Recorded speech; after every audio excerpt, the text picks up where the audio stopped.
such a boring day তে husband যদি বলে let's go out for lunch কেমন লাগে? খুব ভালো লাগে, তাই ভালো না? লাগে। সো রেডি হয়ে লাঞ্চ করতে চলে গেলাম অ্যান্ড সাথে কিছু বাসার প্রয়োজনীয় টুকিটাকি শপিংও হাসব্যান্ডের সাথে গেলে শপিং করতে খুবই ভালো লাগে, তাই না? অনেকদিন ধরেই একটা ভিয়েতনামিজ রেস্টুরেন্টে যাবো করে যাওয়া হচ্ছিল না। দেন ভাবলাম why not go there and বলতে বলতে চলেই আসলাম। রেস্টুরেন্টটা হচ্ছে এই তো here it is, Pha Vietnamese restaurant. For the first time আমি Vietnamese food try করবো। So let's see. Have you guys ever tried Vietnamese food?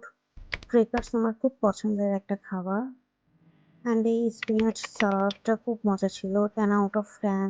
এটা হচ্ছে হালাল চিকেন স্যুপ আর এটা প্রন কারি, যেটা একদমই ফালতু ছিল। আমার মজা লাগে নাই আর কি, অনেকের লাগতেই পারে। অ্যান্ড দিস হোয়াট, এই যে আই ক্যান টেস্ট চপস্টিক।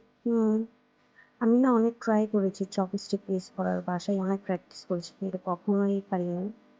এই তো খেলাম, ঘুরলাম, শপিং করলাম। নাও বাই।